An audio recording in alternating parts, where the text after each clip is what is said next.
네, 지금부터는 이용구 법무부 차관이 택시기사를 폭행한 사건 관련 보도 이어가겠습니다. 법을 적용할 때 사람마다 잣대를 달리할 수 없다는 건 상식입니다. 경찰은 이 차관 사건에는 특정범죄 가중처벌법을 적용하지 않았고요. 그래서 잣대가 달랐다는 의혹이 일고 있는 거죠. 다른 비슷한 사건들은 어떤 판결이 나왔을까요? 올해 서울중앙지법 판례를 분석해봤습니다. 이 차관의 사건처럼 차가 멈춘 뒤에 일어난 폭행일지라도 운전 중이라고 판단해 특가법을 적용한 사례들이 있었습니다. 먼저 장하연 기자입니다.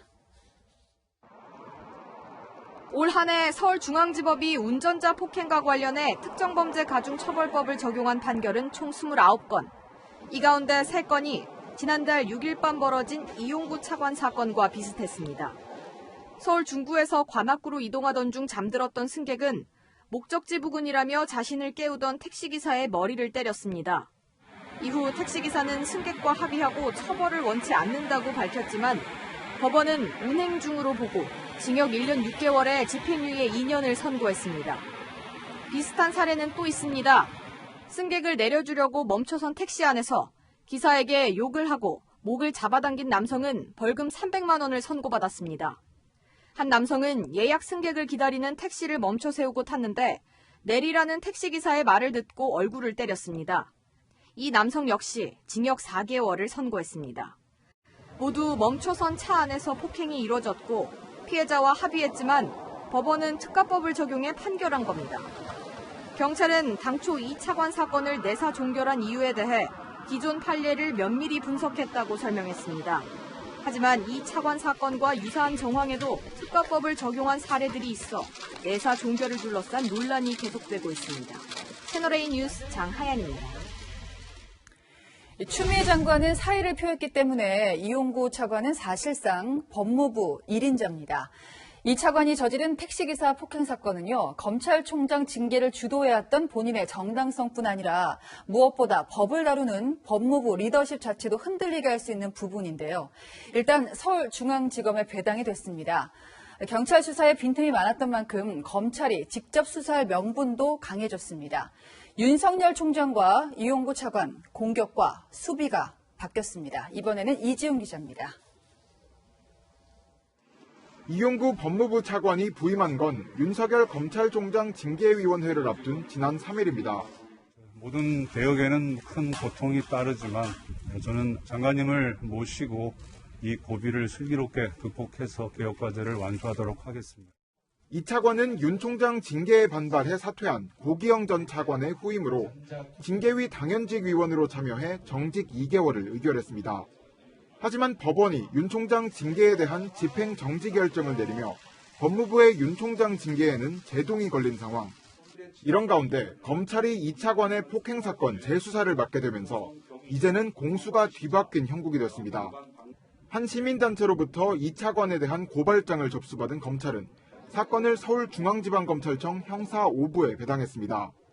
법조계에선 검찰이 사건을 경찰에 넘기지 않고 직접 수사할 가능성이 높다는 관측이 나옵니다.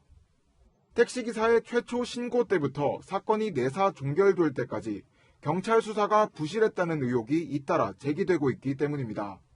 이르면 내일 이 차관에 대한 수사가 본격화될 것으로 보이는 가운데 검찰 수사의 향방에 이목이 쏠리고 있습니다. 채널A 뉴스 이지훈입니다. 네, 사회부 이윤우 기자와 함께 더 자세하게 살펴보겠습니다. 자, 이 기자, 수사의 쟁점을 좀 짚어주시겠어요? 네, 이 시동과 미터기 그리고 뒷좌석, 이 단어들이 앞으로 수사에서 좀 주목해봐야 될 단어들입니다. 네. 채널A가 만난 택시기사의 주장은 이렇습니다. 우선 지난달 6일 밤 폭행 사건 당시에 택시 시동과 미터기는 켜져 있었다고 하고요. 경찰관이 올 때까지 5분 동안 이용구 차관도 뒷좌석에 앉아 있었다고 합니다. 이후엔 다른 승객을 태우기도 했고요. 예.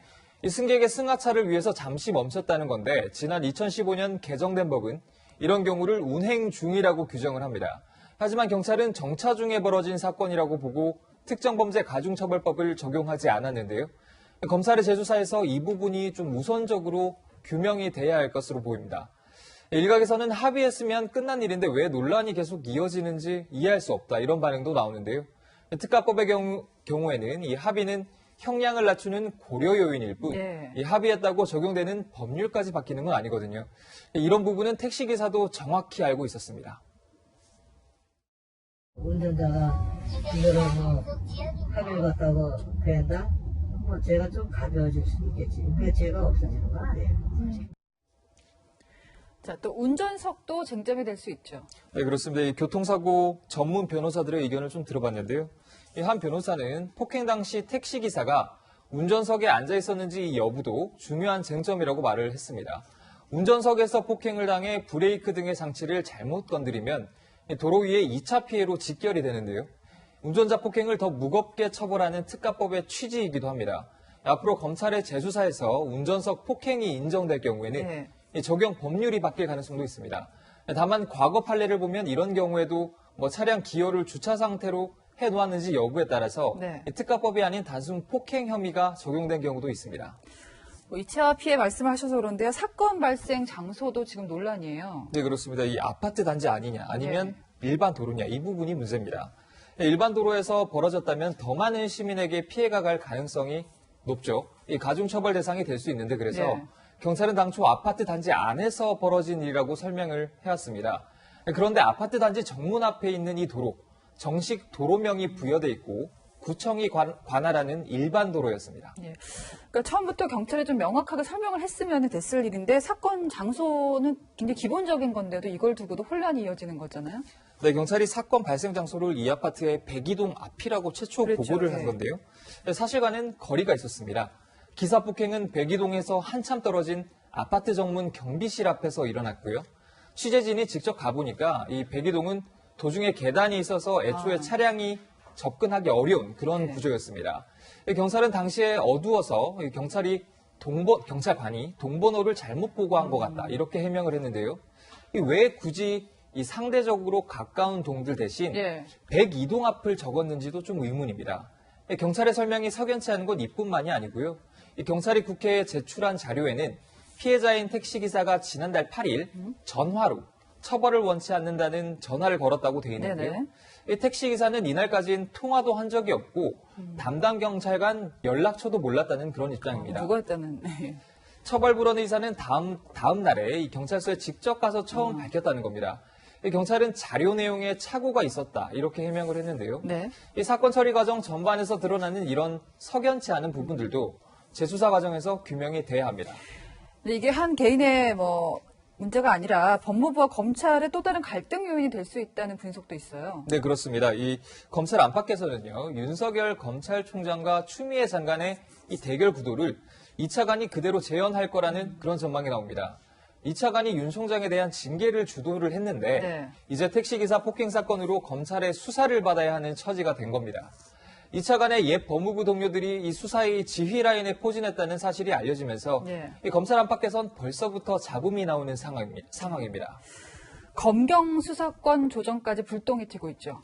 네, 그렇습니다. 이 사건을 계기로 경찰이 검찰의 수사 지휘 없이 1차 수사 종결권을 가져도 되는 거냐 이런 우려가 나오는 건데요. 이 검찰의 재수사에서 새로운 물증이나 정황 증거가 드러나서 다른 결론이 나올 경우에 경찰의 봐주기 수사 논란도 새로운 국면을 맞을 수 있습니다. 검찰 내부에서도 경찰의 부실 수사가 어떻게 묻힐 수 있는지 보여주는 사례, 이런 비판이 나오고 있어서 검경의 논쟁으로 번질 가능성도 있습니다. 네, 지금까지 이은우 기자였습니다.